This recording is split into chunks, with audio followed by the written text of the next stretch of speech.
거친 풍랑 속에서도 나를 붙드시는 하나님의 손길. 사랑하는 성도님, 혹시 지금 하나님 저를 잊으셨나요? 라고 느껴질 만큼 캄캄하고 외로운 터널을 지나고 계신가요?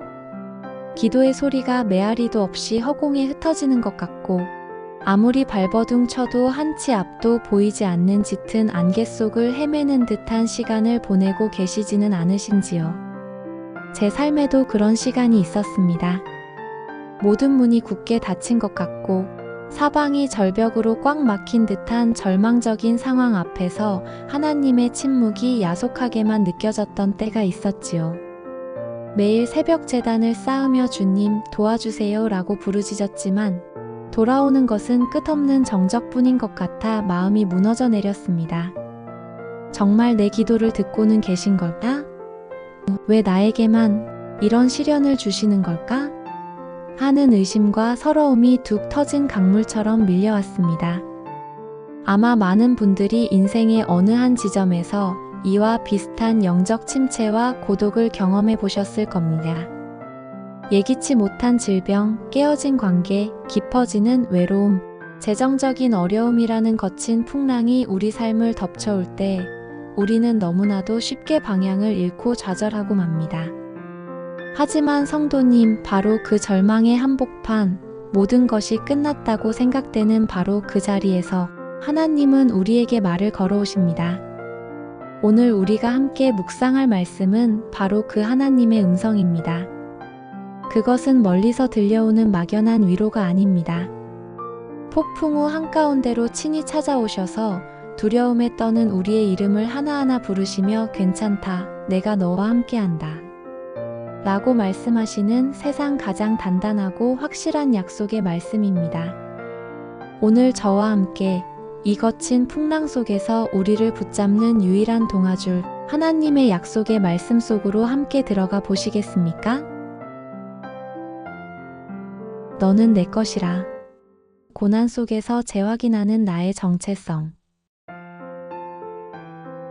지금부터 하나님의 말씀을 함께 듣겠습니다. 두려움에 떠는 나에게 바로 오늘 들려주시는 하나님의 음성이라 생각하며 귀 기울여 보시기 바랍니다. 야곱아, 너를 창조하신 여호와께서 지금 말씀하시느니라. 이스라엘아, 너를 지으신 이가 말씀하시느니라. 너는 두려워하지 말라.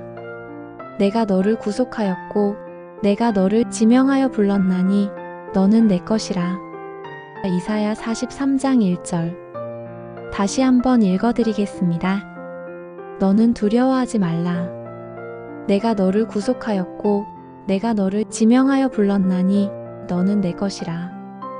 너는 두려워하지 말라. 하나님께서는 왜 이 말씀을 가장 먼저 하셨을까요? 그것은 바로 우리의 실존을 너무나도 잘 아시기 때문입니다. 우리는 고난 앞에서 두려워 떠는 존재, 문제 앞에서 한없이 작아지는 연약한 존재입니다. 하나님은 그런 우리에게 왜 그것밖에 믿지 못하느냐고 책망하시는 대신 우리의 두려움을 먼저 알아주시고 그 마음을 감싸 안으십니다. 그런데 성도님, 하나님께서 두려워하지 말라고 하시는 근거가 무엇인지 아십니까? 내가 곧 너의 문제를 해결해 줄 것이니 두려워 말라가 아닙니다. 내가 너의 상황을 바꿔줄 것이니 두려워 말라도 아닙니다. 하나님께서 제시하시는 유일한 근거는 바로 내가 너를 구속하였고 내가 너를 지명하여 불렀나니 너는 내 것이라는 사실, 바로 우리의 정체성에 있습니다. 여기서 구속하였다는 말은 값을 치르고 샀다는 의미입니다. 마치 노예 시장에서 주인이 값을 치르고 노예를 사서 자기의 소유로 삼는 것처럼 말입니다. 하나님께서는 죄의 노예였던 우리를 사시기 위해 값을 치르셨습니다. 그 값은 세상의 금이나 은이 아니었습니다. 바로 당신의 독생자 예수 그리스도의 고귀한 피값이었습니다. 십자가에서 모든 물과 피를 쏟으시기까지 우리를 사랑하사 우리를 당신의 소유로 삼아주신 것입니다. 그리고 더 나아가 하나님은 우리를 지명하여 불렀다고 말씀하십니다. 지명하다는 것은 이름을 콕 집어서 부른다는 뜻입니다. 우리는 하나님께 익명의 존재, 수많은 무리 중에 한 명이 아닙니다. 하나님은 제 이름을 아십니다. 그리고 지금 이 영상을 보고 계신 여러분, 바로 당신의 이름을 정확히 알고 계십니다. 당신의 머리카락 숫자까지 다 세실 정도로 당신의 앉고 일어섬을 아시고 당신의 마음의 생각과 모든 형편을 아시는 분이 바로 우리 하나님이십니다. 제가 어린 시절 세상의 기준 속에서 참 많이 방황했던 때가 있습니다. 좋은 학교를 나오지 못했다는 열등감, 남들보다 가진 것이 없다는 박탈감, 불확실한 미래에 대한 불안감 속에서 저의 자존감은 늘 바닥을 쳤습니다. 저는 늘 다른 사람과 저를 비교했고 세상이 정해놓은 성공의 기준에 미치지 못하는 제 자신이 너무나도 초라하게 느껴졌습니다. 나는 왜 이것밖에 안 될까 자책하며 스스로를 미워했던 날들이 참 많았습니다. 그러던 어느 겨울 수련의 마지막 날 밤 저는 모든 것을 내려놓는 심정으로 기도굴에 들어갔습니다. 그저 펑펑 울며 하나님께 매달렸습니다. 하나님, 저는 아무것도 아닙니다. 저는 실패자입니다. 그렇게 한참을 울부짖는데 제 마음속 깊은 곳에서 아주 조용하지만 너무나도 선명한 음성이 들려왔습니다. 아니다. 너는 나의 보배롭고 존귀한 자녀다. 내가 너를 지명하여 불렀나니 너는 내 것이다. 그 음성을 듣는 순간 저를 오가매고 있던 모든 열등감과 비교의식의 사슬이 끊어지는 것을 느꼈습니다. 세상이 뭐라고 하든 내 자신이 나를 어떻게 평가하든 그것은 중요하지 않았습니다. 천지를 지으신 하나님께서 만왕의 왕이신 그분께서 나를 내 것이라 선포해 주시는데 무엇이 더 필요하겠습니까? 그날 밤 저는 비로소 고난과 상관없이 흔들리지 않는 저의 참된 정체성을 발견했습니다.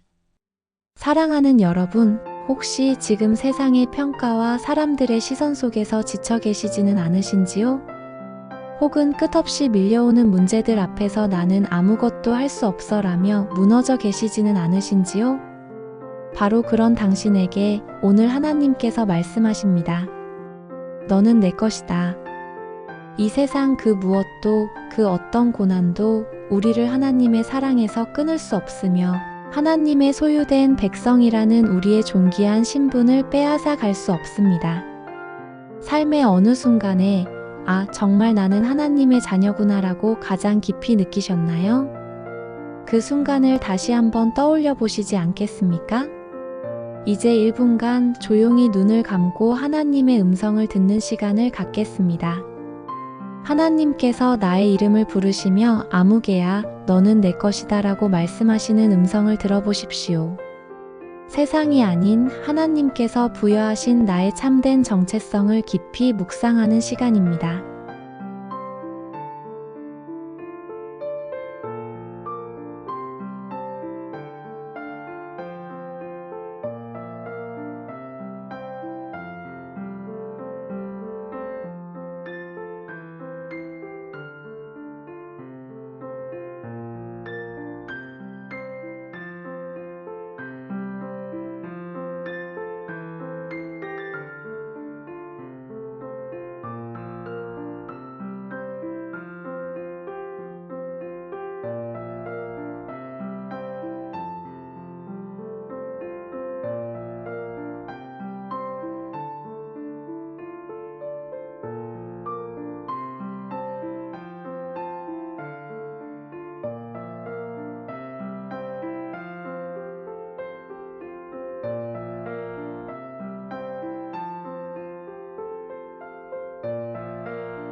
내가 너와 함께함이라.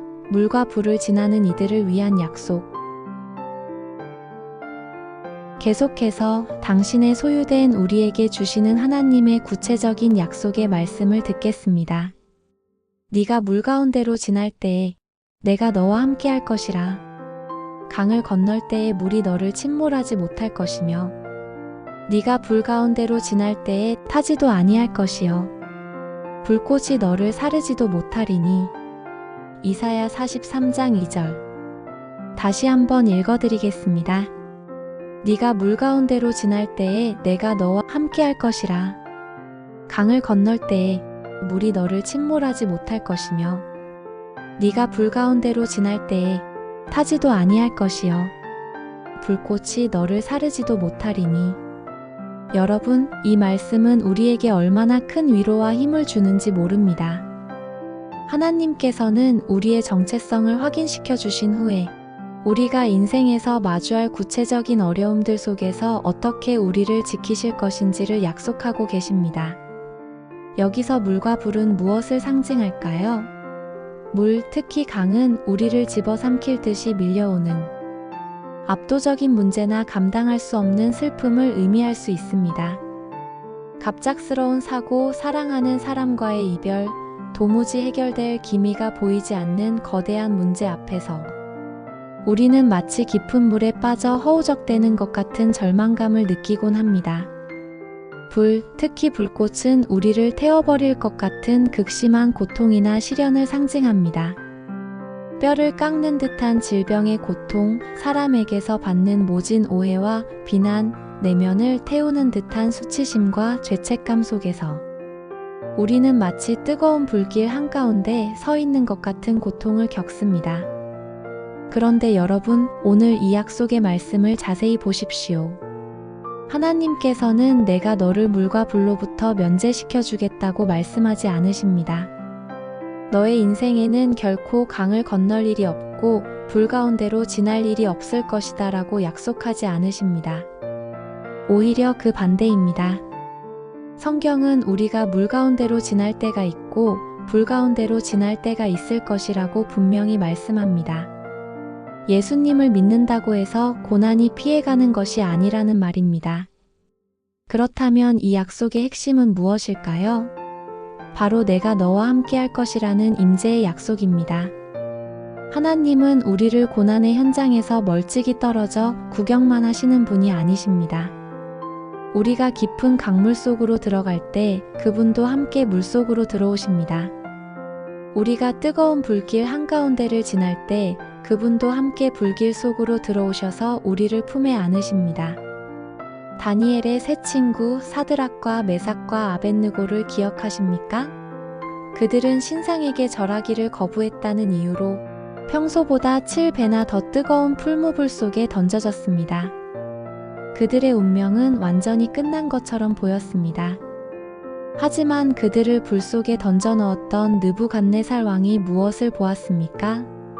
불길 속에서 고통받는 세 사람이 아니라 그을리지도 않고 타지도 않은 채 불 가운데를 거니는 네 사람을 보았습니다. 그 넷째 사람의 모양은 신들의 아들과 같았다고 성경은 기록합니다. 그렇습니다.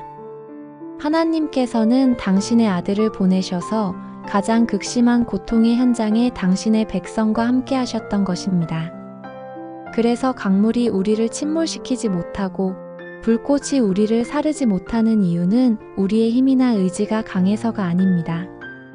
물보다 강하시고 불보다 뜨거우신 하나님께서 우리와 함께 하시기 때문입니다. 캄캄한 밤길을 혼자 걸어가는 아이는 작은 소리에도 무서워 울음을 터뜨리지만 아빠가 그 손을 꽉 잡아주면 이내 평안을 되찾고 담대하게 발걸음을 내딛는 것처럼 말입니다. 우리를 붙드신 하나님의 손길, 그것이 바로 우리가 어떤 고난도 이겨낼 수 있는 유일한 힘입니다.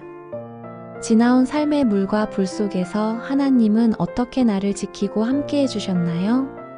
잊고 있던 그 은혜의 순간들을 다시 한번 되새겨보는 것은 오늘 우리 앞의 시련을 이겨낼 큰 힘이 될 것입니다.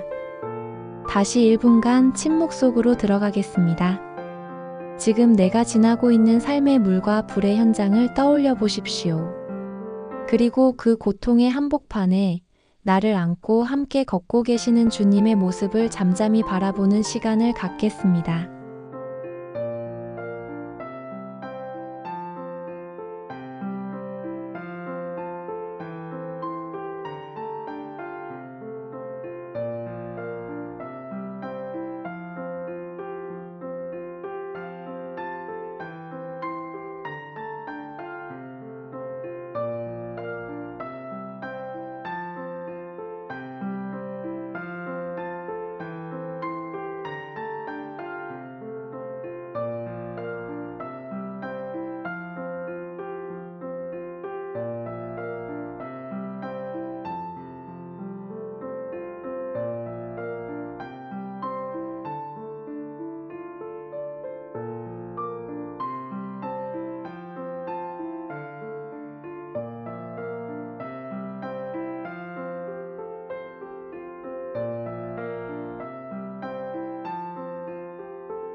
오늘 우리는 이사야 43장 말씀을 통해 거친 풍랑 속에서도 우리를 붙드시는 하나님의 손길에 대해 나누었습니다.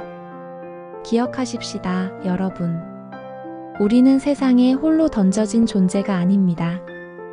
우리는 하나님께서 피값으로 사신 그분의 보배롭고 존귀한 소유입니다. 그리고 그분은 우리가 인생의 어떤 물과 불을 지나든지 결코 우리를 혼자 두지 않으시고 그 강한 팔로 붙들어 주시겠다고 약속하셨습니다. 이 사실이 오늘 우리의 가장 큰 위로와 소망이 되기를 원합니다. 신앙의 친구로서 지금도 이름 모를 골짜기에서 눈물 흘리고 계실 여러분들을 마음 다해 위로하고 격려합니다. 여러분 결코 혼자가 아니십니다. 당신이 느끼지 못하는 그 순간에도 주님은 당신 곁에서 함께 아파하시며 당신의 손을 가장 강하게 붙들고 계십니다. 사랑의 하나님 아버지, 지금 이 시간 인생의 거친 풍랑 속에서 지치고 낭망하여 주님 앞에 엎드린 당신의 사랑하는 자녀들을 위해 기도합니다. 우리를 침몰시킬 듯 덮쳐오는 문제의 강물 앞에서 우리를 태워버릴 듯한 고통의 불길 속에서 두려움에 떨고 있는 심령들을 불쌍히 여겨주시옵소서. 오늘 주신 약속의 말씀을 붙잡고 기도하오니 너는 내 것이라는 주님의 음성을 다시 한번 선명하게 듣게 하여 주시옵소서. 세상이 흔들 수 없는 하나님의 자녀라는 존귀한 정체성을 회복시켜 주시옵소서. 또한 지금 우리가 지나고 있는 모든 고난의 현장 한가운데 주님께서 친히 함께하여 주시옵소서. 물 가운데를 지날 때 우리를 안아주시고 불 가운데를 지날 때 우리를 덮어주시옵소서. 그리하여 강물이 우리를 침몰시키지 못하며 불꽃이 우리를 사르지 못하는 기적을 체험하게 하여 주시옵소서. 우리의 연약한 손을 가장 강한 손으로 붙드시고 마침내 모든 눈물을 닦아주실 우리 주 예수 그리스도의 이름으로 간절히 기도드립니다. 아멘.